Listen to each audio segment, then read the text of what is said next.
당신의 소중한 노후자금, 주식시장 폭락이나 잘못된 투자보다 더 무서운 조용한 암살자가 있다는 사실을 알고 계십니까?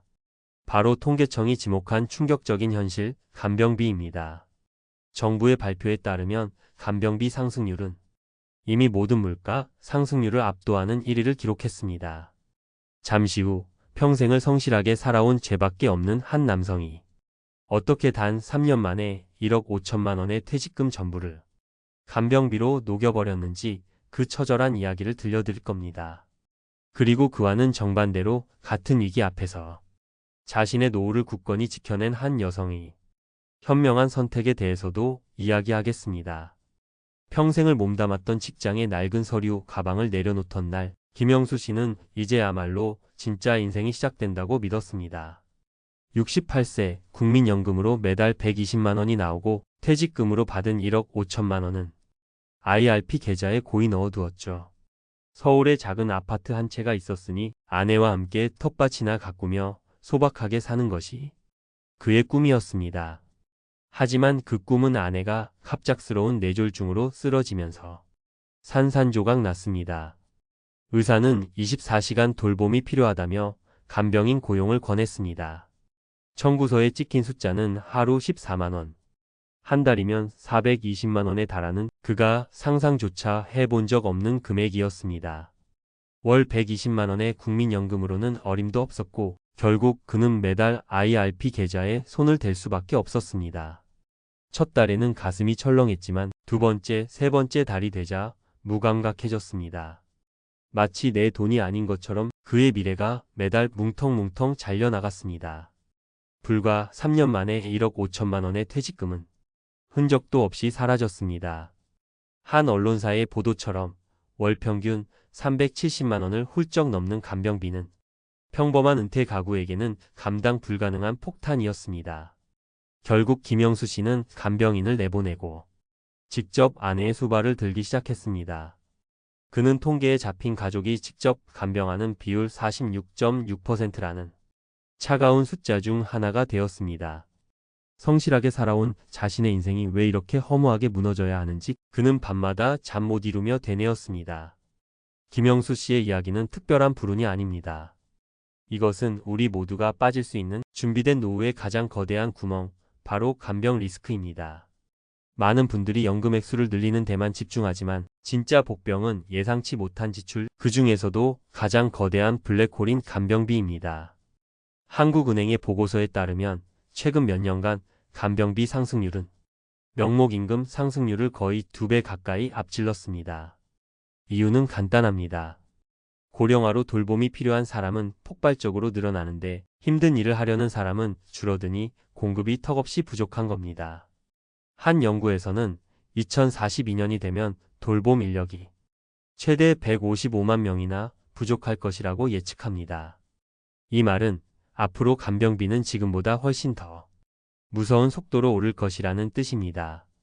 이렇게 가족이 간병을 떠안으면서 발생하는 사회경제적 손실 비용은 연간 최대 77조 원에 이른다고 합니다. 이것은 단순히 돈의 문제가 아니라 한 가정이 통째로 무너지고 우리 사회 전체가 병들어가는 심각한 문제입니다. 언론에서 간혹 들려오는 간병살인이라는 비극적인 단어가 더는 남의 일처럼 들리지 않는 이유입니다. 반면 이지연 씨는 달랐습니다. 65세인 그녀는 몇 해 전 이웃집 어르신이 간병 문제로 자식들과 다투고 온 가족이 고통받는 모습을 지켜보며 일찌감치 위기감을 느꼈습니다. 그녀 역시 국민연금과 개인연금을 착실히 준비했지만 남들 안 하는 준비를 한 가지 더 했습니다. 50대 중반부터 그녀는 매달 얼마 안 되는 돈이지만 간병비를 보장해주는 특화된 보험 상품에 가입해 꾸준히 유지했습니다.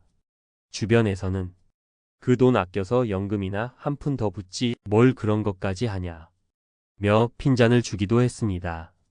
몇 년 뒤 남편이 파킨슨병 진단을 받고 장기 요양이 필요한 상황이 닥쳤습니다. 그때 그녀의 작은 준비가 빛을 발했습니다. 매달 나오는 보험금 덕분에 그녀는 간병비 부담의 상당 부분을 덜 수 있었습니다. 덕분에 그녀는 남편의 병간호에 온전히 집중하면서도 자신의 노후 생활비가 담긴 연금 통장은 안전하게 지켜낼 수 있었습니다. 이지연 씨는 거대한 위기를 온몸으로 맞은 것이 아니라 감당할 수 있는 관리 가능한 리스크로 바꿔낸 것입니다. 자, 지금까지 우리는 두 분의 극명하게 다른 사례를 살펴봤습니다. 지금부터가 진짜 중요합니다. 도대체 왜 우리 대부분은 김영수 씨처럼 간병비 앞에서 속수무책으로 무너지는 걸까요?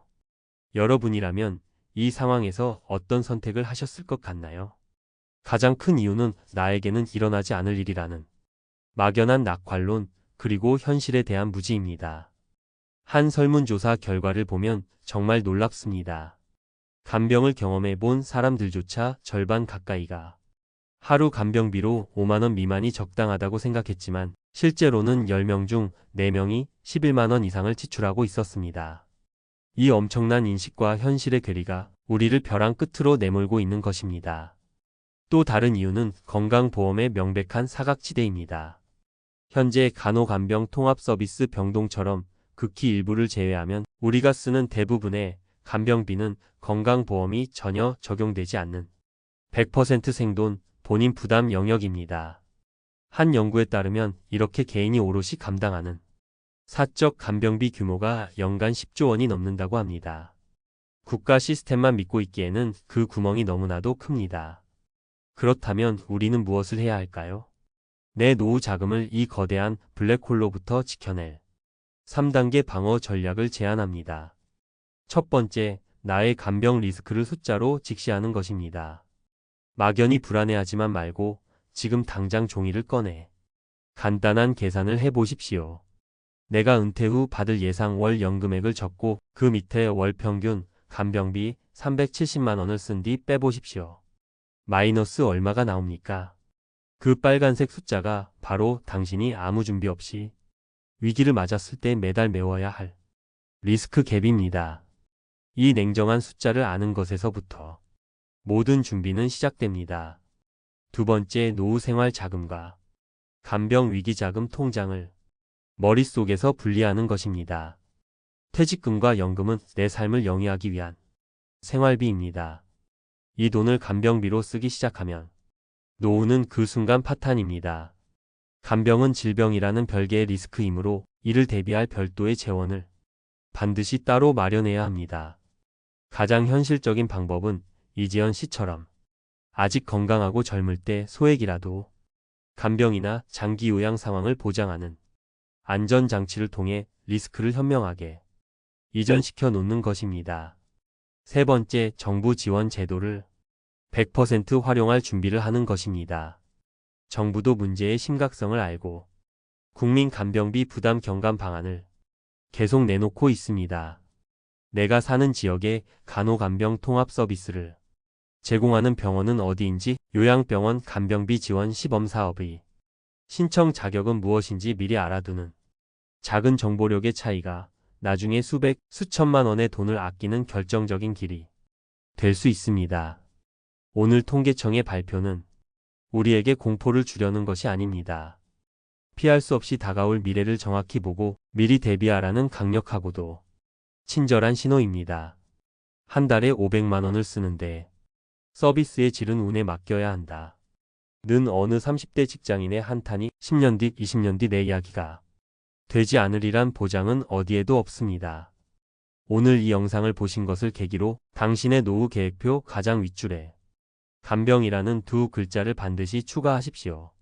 외면하고 싶었던 그 불편한 진실을 정면으로 마주하고 오늘 당장 작은 준비라도 시작하는 그 용기가 당신이 평생 땀 흘려 모은 소중한 노후 자산을 지키고 나와 내 가족의 삶 전체를 지키는 가장 확실하고 든든한 방패가 되어줄 것입니다.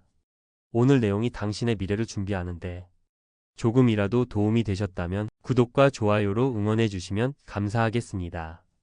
또한 비슷한 고민을 하고 계시거나 좋은 지혜가 있으신 분들은 댓글로 여러분의 소중한 생각을 나눠주십시오.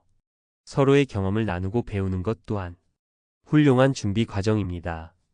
다음 시간에 더욱 유익하고 깊이 있는 이야기로 다시 찾아뵙겠습니다.